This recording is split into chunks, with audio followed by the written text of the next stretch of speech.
சின்ன வயசுல நம்ம ஸ்கூலுக்கு கிளம்பும்போது வீட்ல அம்மா டிஃபன் செய்ய லேட் ஆயிடுச்சு அப்படின்னா, பக்கத்து வீட்ல யாராவது இட்லி சுட்டு விப்பாங்க.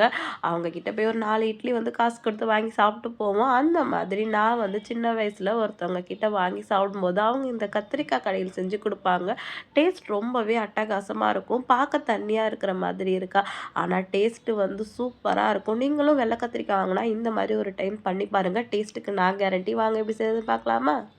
இந்த கத்திரிக்காய் கடையில் பண்ணுறதுக்கு ஒரு 1/4 கிலோ அளவுக்கு வெள்ளை கத்திரிக்காய் கட் பண்ணி வச்சுருக்கேன். 3 பெரிய வெங்காயம், ஒரு 4 தக்காளி, ஒரு கல்லு பூண்டு, 4, 5 பச்சை மிளகாய் எல்லாம் கட் பண்ணி வச்சுருக்கேன். இதுக்கு வந்து பச்சை மிளகாய் தான் காரத்துக்கு நம்ம சேர்க்க போகிறோம்.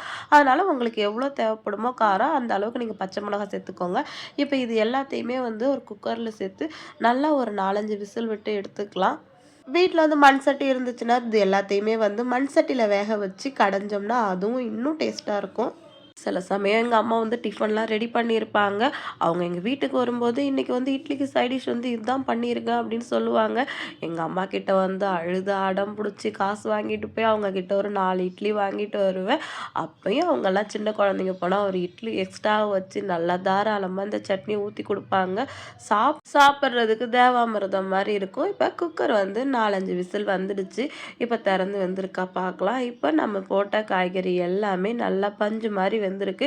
இது சூடா இருக்கும்போதே நல்லா ஒரு மத்த வச்சு நல்லா கடைஞ்சு விட்டுடலாம். பார்த்து கடையணும். சூடா இருக்கு. நம்ம மேல தெறிக்கிறதுக்கு வந்து வாய்ப்பு அதிகம். ஏன்னா சூடா இருக்கும்போது கடைஞ்சோம்னா, நல்லா சீக்கிரமாவே வந்து மசிஞ்சிடும். அதுக்காக தான் இந்த மாதிரி பண்றது. இப்போ இதுக்கு ஒரு தாளிப்பு குடுத்துடலாம். நல்லா தேவையான அளவுக்கு எண்ணெய் ஊத்தி, கடுகு, காஞ்ச மிளகாய் இது மட்டும் தான் நம்ம தாளிக்க போறோம்.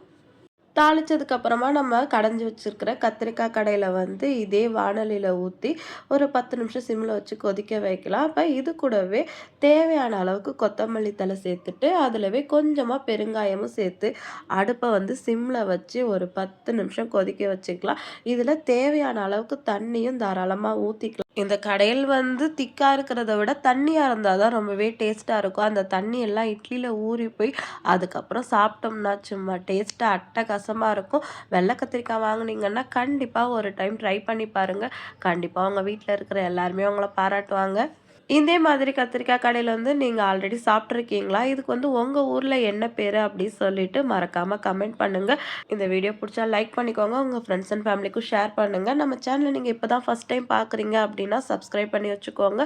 பெல் ஐகானையும் கிளிக் பண்ணி வச்சுக்கோங்க. அப்பதான் நம்மளோட சேனல்ல நம்ம போஸ்ட் பண்ற வீடியோஸ் உங்களுக்கு உடனுக்குடன் நோட்டிஃபிகேஷனா வரும். அடுத்த ஒரு சூப்பர் ரெசிபியோட நான் உங்கள மீட் பண்றேன். Tata, bye bye.